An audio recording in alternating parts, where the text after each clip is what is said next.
La acción humana, Tratado de Economía, por Ludwig von Mises, 116, cuarta parte, la cataláctica o la teoría del mercado. Capítulo 16, los precios. 3. El precio de los bienes de órdenes superiores. El mercado es un proceso coherente e indivisible. Es un entretejer de acciones y reacciones, de cambios y contracambios. Pero nuestra imperfección mental nos obliga a dividirlo en partes y analizar separadamente cada una de ellas.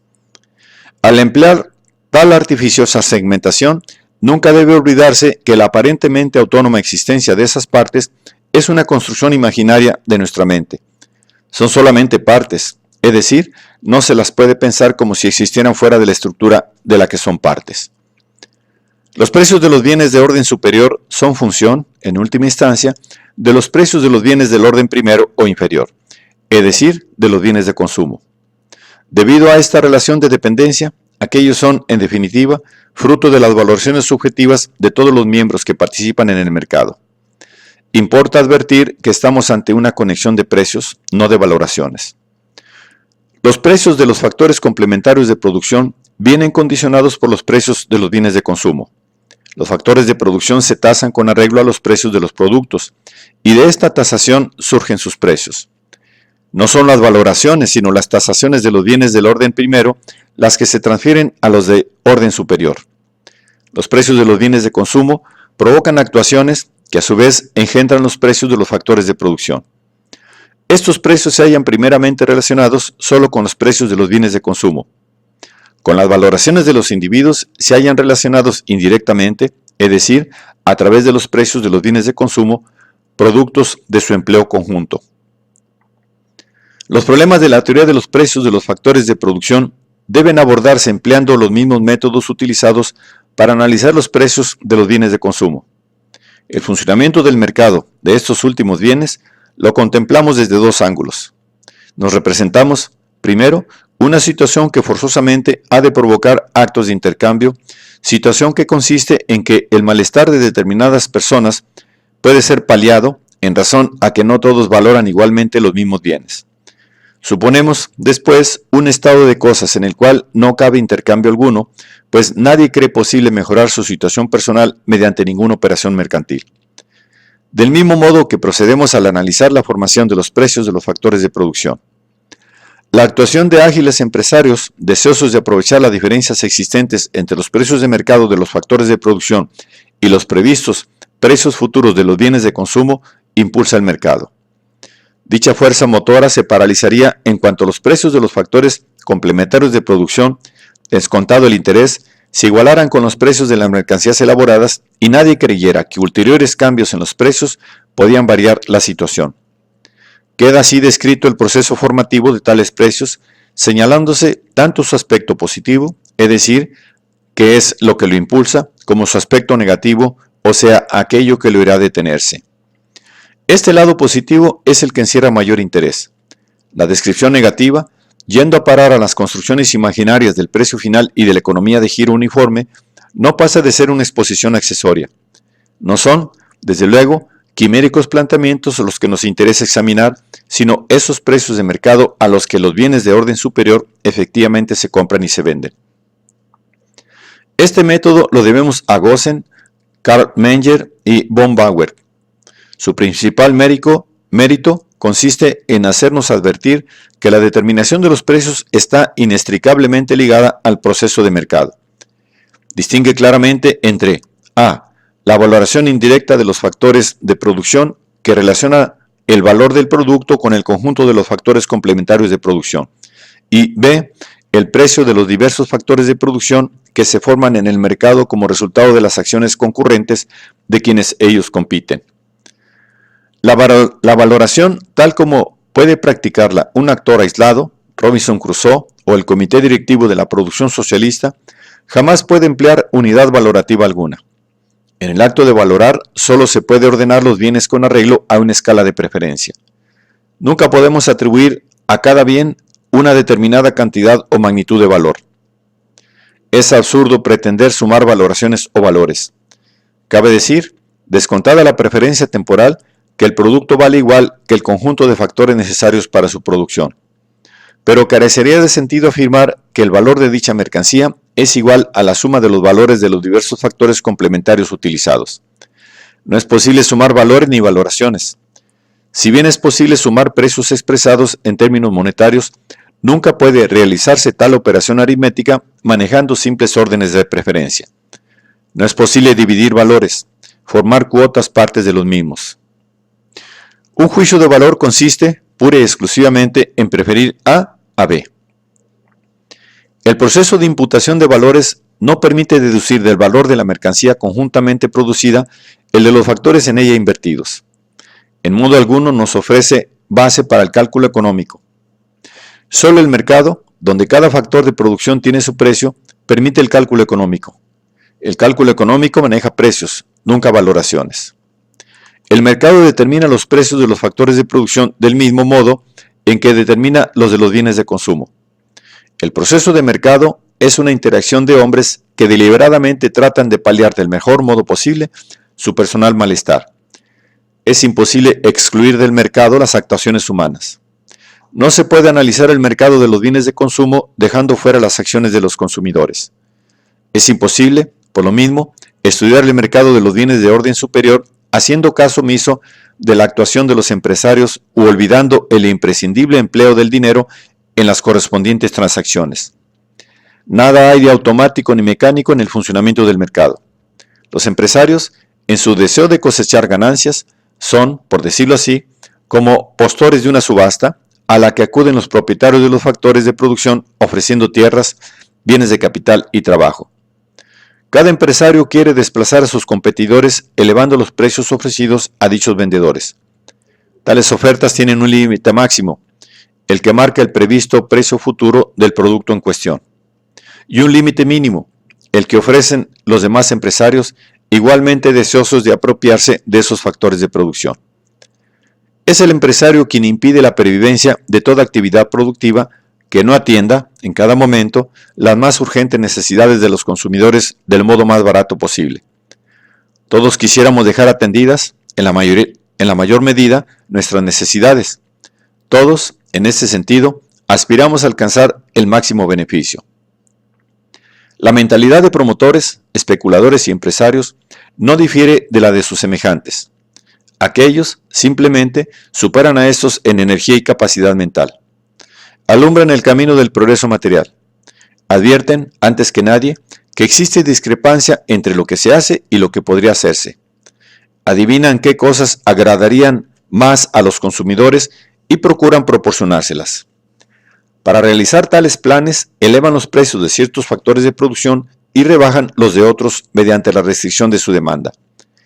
Al inundar el mercado con los bienes de consumo que proporcionan mayores beneficios, desatan una tendencia bajista en el precio de tales mercancías.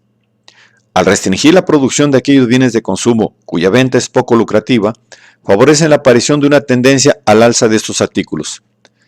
Todas estas transformaciones se suceden de modo incesante. Solo en el caso de que surgieran las irrealizables condiciones propias de la economía de giro uniforme y del equilibrio estático, se detendría ese continuo movimiento. Al proyectar sus actuaciones, los empresarios examinan, en primer lugar, los precios del pasado inmediato, es decir, los precios que erróneamente suelen denominarse actuales. Naturalmente, los empresarios nunca formulan sus cálculos sin tener en cuenta los cambios previstos. Los precios del inmediato pasado son para ellos solo el punto de partida de una deliberación que les lleva a prever los precios futuros.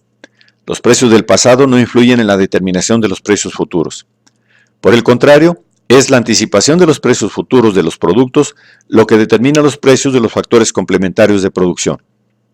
La determinación de los precios, en la medida en que se ven afectados los tipos de cambio entre diversas mercancías, no tiene una relación causal directa con los precios pasados. El destino dado anteriormente a los factores de producción de tipo inconvertible, así como la cuantía de los bienes de capital existentes, son hechos históricos, y en ese sentido influye el ayer en la producción y en los precios del futuro. Pero los precios de los factores de producción se determinan de modo inmediato exclusivamente por los anticipados precios futuros de las mercancías. El que ayer la gente valorara y apreciara estas de forma diferente, carece de importancia. No interesa a los consumidores lo más mínimo que en el pasado se efectuaran determinadas inversiones en razón a la situación que entonces presentara el mercado, ni tampoco les preocupan los intereses creados de empresarios, capitalistas, terratenientes y trabajadores, a quienes tal vez perjudique el cambio en la estructura de los precios. Para nada influye tal circunstancia en la formación de estos últimos. Precisamente porque el mercado jamás respeta los intereses creados, es por lo que los perjudicados reclaman la intervención estatal. Para el empresario, forjador de la futura producción, los precios del pasado son una mera ayuda mental. No es que los empresarios se dediquen a variar diariamente la estructura de los precios, ni a efectuar una nueva distribución de los factores disponibles entre las diversas ramas de la producción. Se limitan a moldear la herencia del pasado, acomodando los factores existentes lo mejor posible a las cambiadas circunstancias mercantiles. Dependerá del grado en que tales circunstancias hayan variado, el que sea mayor o menor el número de cosas que proceda a conservar o modificar. El proceso económico lo forman continuas y entrelazadas actuaciones tanto de producción como de consumo. La actividad presente se relaciona con la del ayer por razón de los conocimientos técnicos existentes, la cantidad y calidad de los bienes de capital disponibles y la efectiva distribución de la propiedad de tales bienes entre los diversos individuos. La actividad de hoy se relaciona también con el futuro por la propia esencia de la acción humana. Esta, en efecto, pretende invariablemente mejorar las condiciones de vida del mañana. Enfrentado con el futuro incierto y desconocido, el hombre solo puede auxiliarse de dos guías: su conocimiento del pasado y su capacidad de comprensión. Los precios de ayer, que constituyen una parte de ese conocimiento del pasado, le sirven al hombre de punto de partida para intentar comprender el futuro. Si la humanidad olvidara todos los precios del pasado, la fijación de los nuevos resultaría tarea ardua, pero no imposible en la medida en que se ven afectados los tipos de cambio entre las distintas mercancías. A los empresarios les resultaría harto más difícil acomodar la producción a la demanda, pero lograrían hacerlo a pesar de todo. Tendrían que volver a reunir todos aquellos datos de los que parten al proyectar sus operaciones. Cometerían sin duda errores que ahora pueden evitar gracias a la experiencia de que disponen. Las oscilaciones de los precios, al principio, serían notables. Se desperdiciarían algunos factores de producción. Las necesidades humanas se satisfarían de modo más imperfecto. Pero, transcurrido cierto tiempo, y después de pagarlo bien caro, se regruparían los necesarios conocimientos para el buen funcionamiento del proceso mercantil.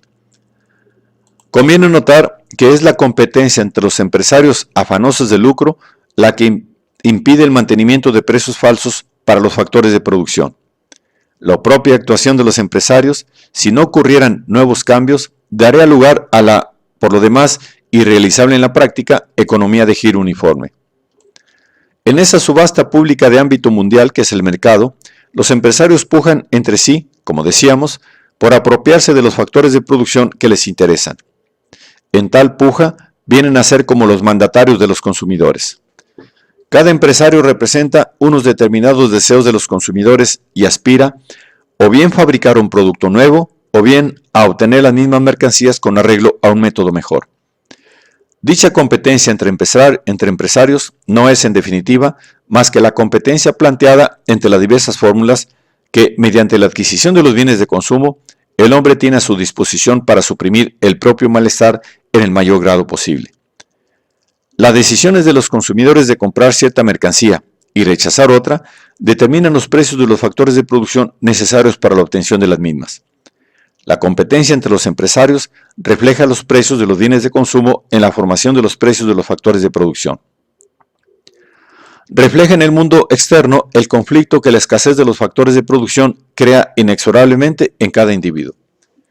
Hace que prevalezcan las decisiones de los consumidores en orden al destino que deba darse a los factores de producción no específicos, así como al grado de utilización de los no específicos. El proceso formativo de los precios es un proceso social. Se realiza mediante la interacción de todos los miembros de la sociedad. Todos colaboran y cooperan, cada uno en el particular papel que ha elegido para sí en el marco de la división del trabajo. Compitiendo en la cooperación y cooperando en la competencia, todos contribuimos al resultado final, esto es, a fijar los precios de mercado, a distribuir los factores de producción entre las diversas necesidades y a determinar la cuota en que cada uno satisfará las suyas. Estos tres objetivos no son cosas diferentes, sino diversos aspectos de un mismo fenómeno indivisible que nuestro examen analítico separa en tres partes. El triple objetivo se alcanza en el mercado 1 acto. Solo quienes se hayan imbuidos de prejuicios socialistas que no cesan de suspirar por los métodos típicos del colectivismo, pretenden distinguir tres procesos diferentes en los fenómenos del mercado: la determinación de los precios, la dirección de los esfuerzos productivos y la distribución. Una limitación en la formación de los precios de los factores de producción. El proceso que hace que los precios de los factores de producción surjan de los precios de los bienes de consumo solo puede alcanzar su objetivo si uno solo de los factores complementarios empleados en la producción resulta ser de carácter absolutamente específico, o sea, inutilizable en cualquier otro cometido. Cuando la fabricación de determinado producto exige emplear dos o más factores absolutamente específicos, esto solo puede tener un precio acumulativo. Si todos los factores de producción fueran de índole absolutamente específica, el proceso formativo de los precios no nos proporcionaría más que precios de carácter acumulativo. Todo lo que cabría predicar sería: dado que el combinar 3A y 5B produce una utilidad de P, 3 más 5B es igual a P, luego el precio final de 3A más 5B, descontada la preferencia temporal, será igual al precio final de P. Toda vez que los empresarios no pujan por A o por B con ningún otro fin más que el de producir P, es imposible llegar a una determinación del precio más ceñida. Cuando solo aparece una demanda para A o para B, inducida por empresarios que desean emplear A o B para fines distintos, se entabla competencia entre estos últimos y los que pretenden producir P, la cual hace surgir un precio de A o de B, cuya importancia determinará también el precio de B o de A. Si todos los factores de producción fueran absolutamente específicos, podría operarse sobre la base de tales precios acumulativos. No surgiría el problema de cómo asignar los medios de producción a las distintas ramas de necesidades y satisfacciones. Pero en el mundo real las cosas son distintas. Muchos factores de producción, de escasez indudable, pueden ser empleados en cometidos de lo más variado. Por lo tanto, se plantea el problema económico de decidir qué empleo deba darse a dichos factores, al objeto de que ninguno de ellos sea invertido en satisfacer una necesidad menos acuciante cuando tal uso impide atender otra más urgente. Esta es la disyuntiva que el mercado resuelve al determinar los precios de los factores de producción. No disminuye la utilidad social que presta esta solución el hecho de que estos factores, que solo pueden emplearse de modo acumulativo, no puedan tener sino precios también acumulativos. Los factores de producción, que solo combinados entre sí en cierta proporción pueden emplearse para la producción de varias mercancías, sin permitir ninguna otra utilización, han de considerarse como factores absolutamente específicos. Son, en efecto, absolutamente específicos en orden a la producción de un cierto bien intermedio, el cual puede después utilizarse con diversos fines. Con respecto a dichos factores, el precio de este producto intermedio solo puede determinarse acumulativamente. A este respecto, es indiferente el que dicho bien intermedio pueda percibirse directamente por los sentidos o en cambio sea resultado invisible e intangible de su empleo conjunto.